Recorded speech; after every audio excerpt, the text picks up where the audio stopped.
Bless all the paths our feet walk to be free. Bless all the paths our feet walk to be free. Yeah. So Ron Smith woke up one morning with a really high fever, and his wife ran next door to a friend of theirs that was a doctor. And he came over and he took his temperature and he examined him and he diagnosed him with viral pneumonia. And he wrote him a prescription and he said, you know, you might as well just get used to this. You're going to be in bed for a while. And Ron, just in all of his unhappiness, burst out and said, I have a very important breakfast meeting today. I am the president of the PTA. I'm meeting an important client after that. I have a lunch meeting. I have appointments all afternoon. I'm on the church building committee. It meets at 6:30 tonight. I cannot afford to be sick. And his doctor friend said, you know, I'm sorry, but if you don't start taking care of this now, it's just going to get much worse. And then all of a sudden, Ron's high fever sort of just had him drift quietly off into a dream. And in this dream, he saw all of these angels. And they were tossing papers around, and everything was in disarray, and there was all this chaos going on. And finally, they handed this really important document to God. And God looked at it quietly, and then all of a sudden, in a loud voice, he goes, oh no, what will I do? And the angels in chorus said, what is it? What is it, God? And God said, what am I going to do today? Ron Silverman is sick. Now, of course, we are all important to the people in our lives and the people that we love. But I want to know, do you think that any of the great mystics or great teachers in the world that we all so admire and aspire to be like ever even imagined that that they were irreplaceable, or that they were indispensable, or that they, the world would not turn properly if they were not in that moment exactly where they had planned to be? So I want you to just think and be honest. How indispensable do you think you are? I know the truth, but I want you to be honest with yourself. No. But honestly, how indispensable do you think you are? And what is that really about? Because our higher self absolutely has no attachment. If you're sick today, you're sick today. That's where you belong today. It is only our ego that has us running around the world believing that it won't turn without us. Jesus didn't have that problem. We looked last week, we decided we were going to start looking at the journey of the mystical Jesus. And what I concluded was, it's all been made up by people who admired him and aspired to be like him, because he gave us no really clear journey. He gave us the results of a journey. He stood up and said, this is what you can be. Now, I'm going to pray along the way so you can watch me do that, and I'm going to say some really brilliant stuff. But I am not going to teach you this journey. I'm just going to simply tell you parts of it and what it looks like along the way.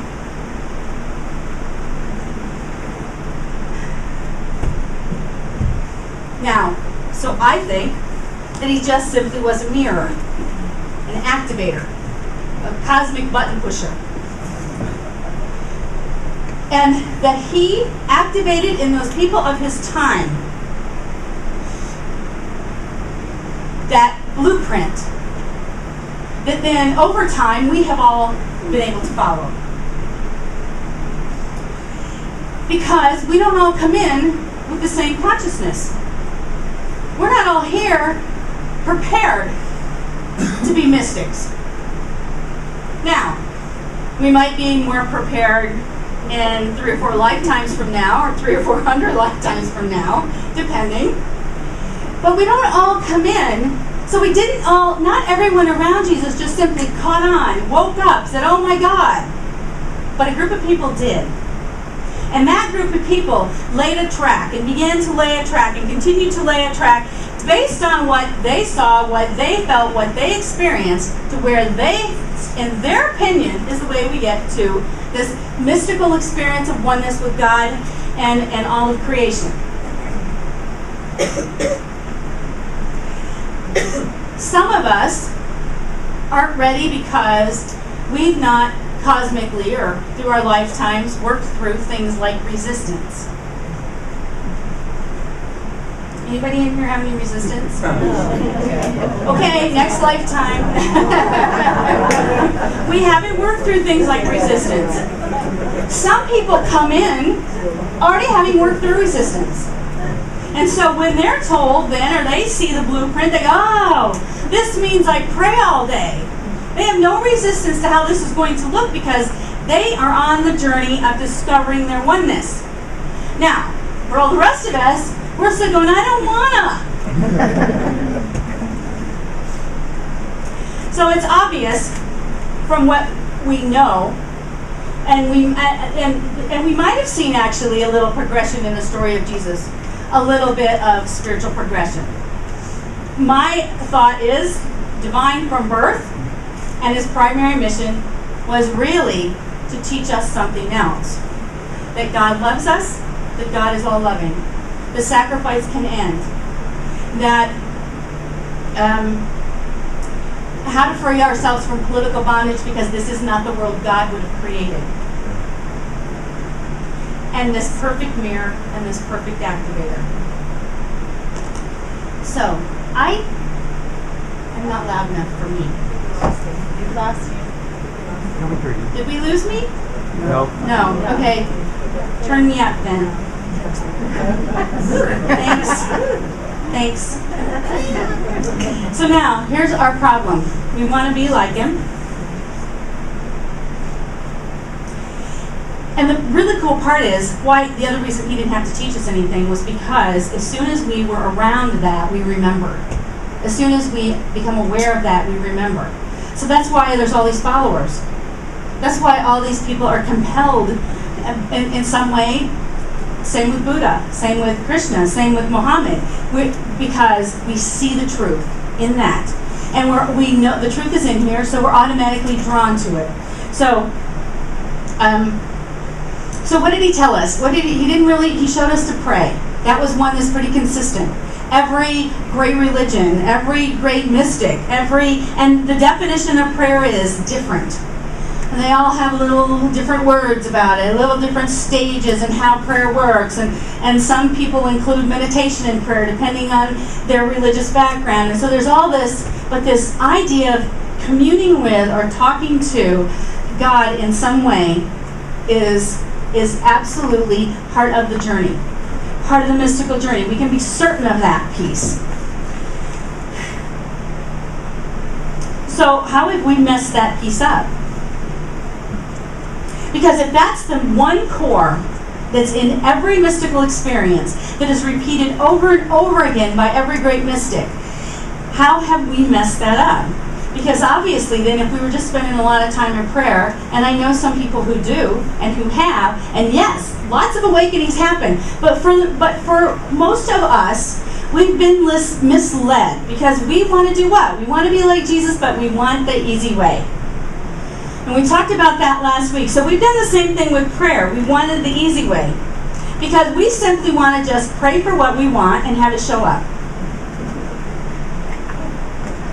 That's it. Yeah. We want stuff.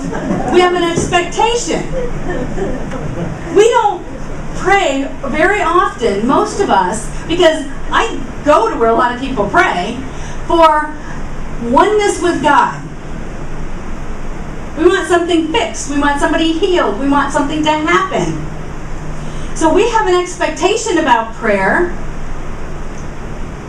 And when we don't get it, then we start to believe that we're unloving, or there's something wrong with us, or God never is liked us in the first place. We start with all this stuff.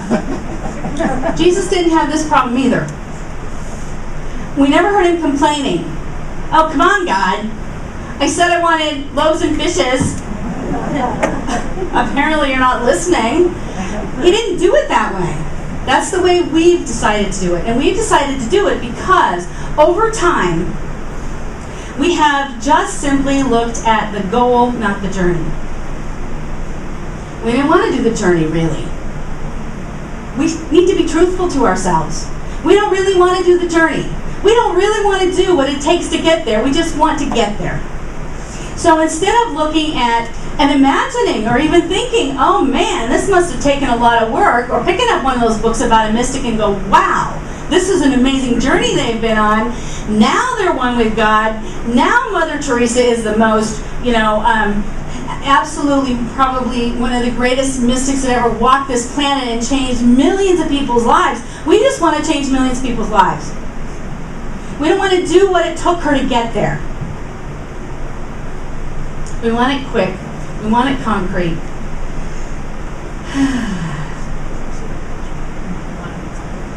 We want to be comfortable. So we have been, haven't we? We've read a lot of books. We've done a lot of stuff. And when it hasn't worked, we've given it the old fine order blessing. And we've just learned how to be satisfied with our mediocre lives. It is an amazing world. There is an amazing amount of things that are just miraculous going on in this world. But for most of us, something is missing. And we know it's missing because it is missing.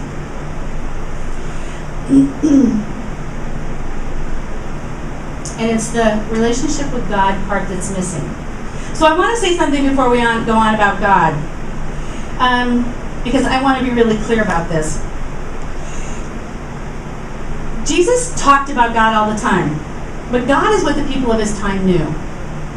And so I think if he was here now, he'd be talking about quantum physics, and he would be talking about a creative love that is the energy of the universe that we have been calling God all this time. And so I don't want, when I talk about God, for you to think that I'm talking about some past God. I might say the word because it's easier for us to all understand that I'm talking about some higher energy of love that created things. But I don't necessarily want us to think that I'm talking about this thing, because I don't even know if I believe in that thing anymore like that. And so I just wanted you to know that. So these mystics have prayed, and we have an example of how they prayed. And so some of the way that they have prayed is, let my soul go where I cannot go. Let my soul go only with God. Help me act with wisdom in the middle of this upheaval. So they're not about things. They've never been about things. They weren't about fixing somebody's relationship. And they were more about, how do I connect continually, over and over again, to that higher source? That's what their prayers have been about. But even before they began that, there was something else. And this is where I believe we fall short. Not in the idea that we couldn't do the work, but we fall short in some of the most simple ways, the most really simple ways. Because if I took a poll today and I asked you to tell me the reason that you don't spend more time in prayer and meditation and working on your spiritual life and becoming one with the divine, you would tell me, probably across the board, that you don't have time. That you don't have time. And it's not because the world can't do without you. It's because your ego can't do without you being that in the world. That is the problem. Your ego will not allow you to not value over God and the relationship with God your stuff to do. Because you get so many kudos from the people around you with the stuff you do. Pats on the back about how great you are, how they couldn't have done it without you, how wonderful you are, blah, blah, blah. There's the downfall. There is our problem. Our biggest problem is we've been hijacked by our ego. Jesus didn't have that problem. Jesus wasn't here to save the world based on other people's opinion of how that should be done. He was here to do a divine mission. He had plenty of time to get it done. Came here to just do and be who he was in each and every moment. So, do you have a divine mission? How many people think they have a divine mission?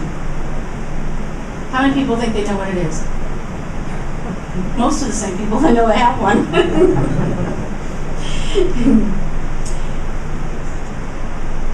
We all have one. It's about us. Jesus' mission was really a great deal about him and somewhat about the rest of us.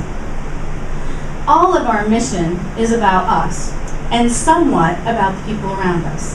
Just imagine if we were all to the consciousness of Jesus. We wouldn't even be, we wouldn't have to worry, would we, at all, about how somebody else is feeling. Because we would know and trust they can work through that. They'll know in a second that that's not true. They have the same Christ mind that I have. And so, only when we believe that we have, that our sort of reincarnation has been more enlightened than other people's, do we insist that we be the helper? Do we insist that they need me? They really need me. Honestly, they really need me. Because I can see, they're just a little, they need what I have. What we mostly need from each other is to just look at each other and to smile and hold each other's hand on the journey. Because what everyone has is in them. They already have it. They already have it. So when you can just be, you pretty much can just activate in them. That's the job. Jesus showed us that. Go around activating everybody with your peace and with your love and with your very being. Just be an activator. So here's what we need to know before we ever start on the mystical journey. If we're courageous enough, willing enough, ready enough, if we want it, if it's this lifetime's journey for us, here's where we start. We start with the big D. Discipline. Now we know why we're not doing it, don't we? I told you. This isn't about Jesus. This is about us. Discipline. Before we are on any serious anything, discipline. So, I'm going to go on a diet and I'm going to lose 50 pounds. And, one day a week I'm going to think about what I eat and exercise. And then I'm going to be really ticked because I didn't lose it. I'm going to be really mad. Maybe I'll do it for a week and then still not lose anything, and then I'll be even madder because I already did it. I did it. Carolyn May says this. She says, spiritual practice, because this is what our discipline is about, our spiritual practice. Spiritual practice is the backbone you need to start any type of calling or transformational, spiritual, personal, or physical. You cannot change anything in your life with intention alone. So there. Which can become a watered down, occasional hope that you'll get it tomorrow. I intend to start exercising. I intend to get my desk in order. I intend to change my eating habits. I intend. Without discipline, intention is useless. So for all that Jesus might have taught us, even if he did, but for all that the mystics have taught us, if we don't start with discipline, we might as well just admit we don't want to. But then when we admit that, we have to stop complaining. My life sucks. And I'm good with it. I'm good with it because I would have to do something if I didn't want it to suck, and I don't wanna. I'm just good with this. Because it is discipline that it is the beginning of forming a practice. So what we have done is, we have spent our life spiritual hopping, prayer hopping, thought hopping, religious belief hopping. Why? Because we were too lazy to practice. That's it. That's the truth. There is no religious practice. There is no type of prayer. There is no type of chanting. There is no type of sacred dance. There is no type of anything that will not change you if you practice it until it does. Because it will. Every path leads to God. That's another amazing thing. Every path leads to God. Well, apparently not. Because we can't find the one we want to be on. Because we can't find God. Why? I've spent my whole life. I spent my whole life doing this. That's it. That's what we spend our life doing. Hopping around. Rather than just doing the thing until we get the result. I remember when I was having a really bad time a couple years ago, and I wish she was here today. Jen Lingo started this yoga practice, 11-minute chanting thing, and she started it, and she's supposed to do it until 2012. 1,000 and some days. And I don't know, she's still doing it, and she has not stopped. And so she's really darn close to that 1,000 and something days without missing a single day of this 11-minute chant. And if you ever heard this 11-minute chant and heard the disgusting marching music that goes with this 11-minute chant, you'd go, oh no, there's no God there. It's this, and you have to, it's bad. It's so bad. I should bring it one morning, we should do it for the meditation. You would be like, turn it off. But what she told me about, I don't know, probably 9 months into that, was she had never done anything that had made her believe she could do everything until she did that chant. That she could stick to something long enough to know that she was capable, that it changed her.